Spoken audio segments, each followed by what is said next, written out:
What's the point of a community server if no one plays on it? I'm sure that's a question you've either already asked yourself at some point or heard someone asking before.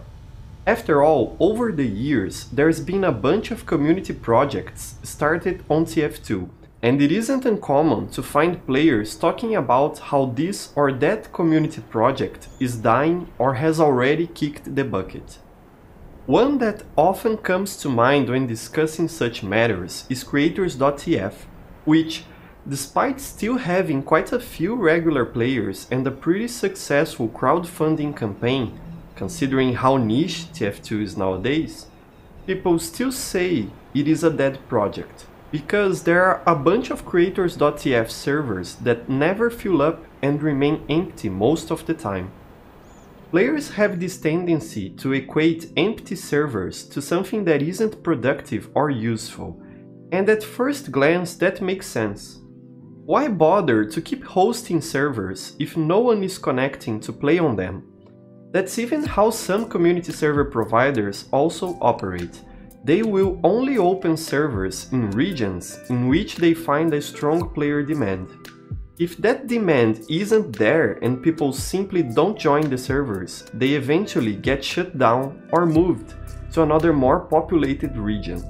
That's common sense. Providers will go where there is demand. It is how the market works. And providers that have a more business-oriented approach, like Faceit, are a really good example of that thought process that also permeates a large portion of our community. Empty community servers are worthless and should eventually be shut down. However, that's actually a flawed way to look at TF2 community servers, because it fails to understand what makes community servers an important asset to any game. To talk about that, I'd like to share with you my perspective as a Brazilian TF2 player. Official Valve servers have existed for a long time in the US and EU. They weren't there when TF2 first launched, but got added a couple of years afterwards for players to use. Here in Brazil, however, we only got official Valve servers in early 2016, some months before Meteor Match hit the game. Up until then, we had to solely rely on community servers to play the game with low ping, because Valve, as a company, for many years had no interest on supporting this third world country, even though Steam was already officially present in Brazil. The corporate mindset, the supply and demand logic we talked about at the start of this video, does not see value in lively but small communities. Again, why bother hosting servers if they will remain mostly empty? Why should we support regions where there are fewer players? Thankfully for us in Brazil and other South American countries, we had the ability to host our own servers, and our local providers didn't think the same way as Valve and other large corporations. It was back then when I also started hosting community servers. I had a 12-slot server to play with friends, and at first, it was mostly a private server I shared with a couple of other people. But once I realized I was actually providing a place for everyone to gather and have fun freely, I felt extremely helpful to my local community. It was like being the caretaker of a community sports center. I felt like I was really helping people to have access to free entertainment and social activities, and I was extremely happy with that. To this day, it always brings a smile to my face. So, in 2016, Valve servers finally arrived to Brazil. The corporation was finally interested on catering to us.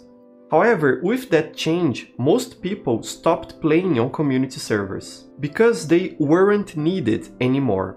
Or at least that's what the common player thought. Our local providers lost the much needed financial support from the community, and we saw server after server closing down to never open again. To this day, veteran Brazilian TF2 players miss those communities that were eradicated by the arrival of Valve's servers.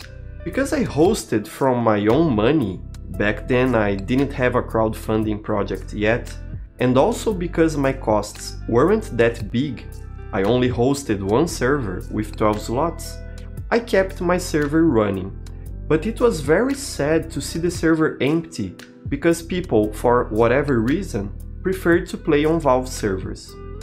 Either way, I kept the server up and running because I didn't forget how valuable it was to have such a strong community ecosystem.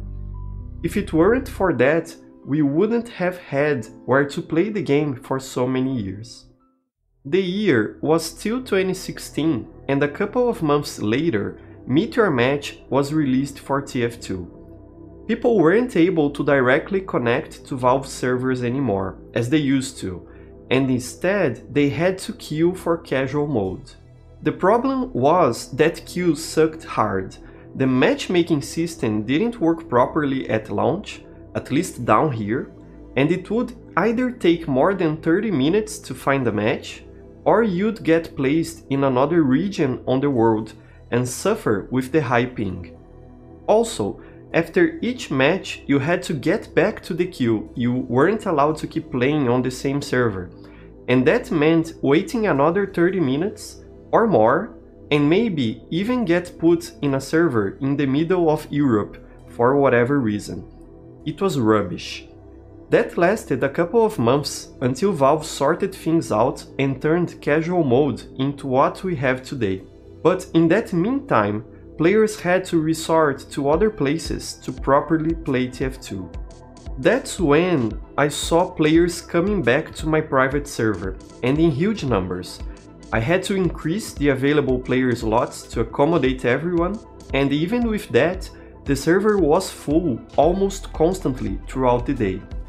I decided to start a crowdfunding campaign to get support to open up more servers, and I used my Brazilian YouTube channel to promote it, and help came from people who saw value in what I was offering to the community. Because of that, nowadays we currently have 8 TF2 servers in Brazil and 3 on other regions for anyone to enjoy the game freely. Crowdfunding truly can achieve beautiful things, if you ask me. In time, Valve sorted things out with casual mode, and people started to go back to official servers. My servers lost some players, but it was clear for us now how important it was to keep our servers running. Even if they were to become completely empty, they were still an important asset to our local community. That became clear as well during the more recent TF2 bot crisis, when people had to scramble back to community servers in order to escape the bot-infested Valve servers. Now that the situation is starting to become more manageable, at least here in Brazilian casual servers, I'm seeing players going back to casual and my servers getting somewhat empty again in comparison to their peak years. But that's not a problem to me. Empty community servers aren't dead, worthless, or useless. What I realized in all these years and what I want to share with you is this: any community server, regardless of player amount, is valuable. Community servers are a sort of insurance for the community. If Valve falters, as it often does, or if commercial server providers like Faceit lose interest on supporting this game, community servers will hopefully still be around for us, and in the end, that's what matters most. Here in Brazil, from the start, we had to rely on ourselves to host servers to play the game, and I'm sure that's how it will still be in the end. Corporations change and their interests are fickle. They follow the money, and only that. The community, however, operates out of love for TF2, and I don't think that will ever change. Even if the major community organizations we have today, like crators.tf, decide to end their operations. I am absolutely certain that if I, for example, for whatever reason, have to close all my servers, in time someone will show up to take my place and keep this party going. That's the power of the community. And that's why I'd like to invite you to support your local community server providers directly. Even if you don't regularly play on community servers, consider making at least a one-time donation to them. You might not have realized it yet, but each cent donated to the people who selflessly keep servers running makes a world of difference, and it might someday be what keeps this game alive and well for the ages. You can find more information about these community server providers in places like teamwork.tf, where you can even sort by continent. Also, consider supporting teamwork.tf directly, as they provide an invaluable service to the TF2 community. Once again, each cent donated makes a world of difference. And here's where I'll also invite you to join my project. As I already mentioned, I am a hobbyist community server provider, and I'm starting to expand beyond my local region. My goal is to open up as many servers as I can pay for around the world.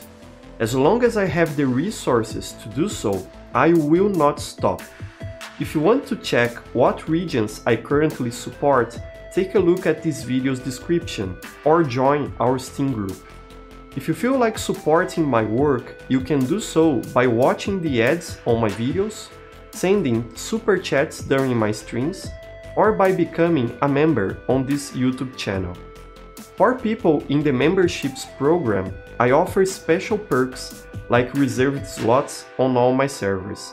Check out the reward tiers if that interests you. I'd also appreciate if someday I could earn enough to become a full-time TF2 YouTuber and community server provider.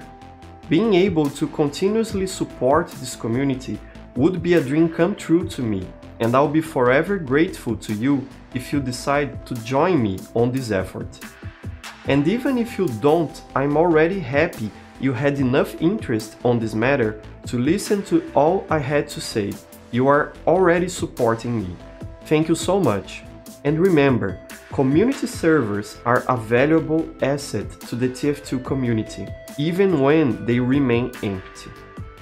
If you enjoyed this video, remember to give it a like and share it on your social media channels to help me out with the YouTube algorithm.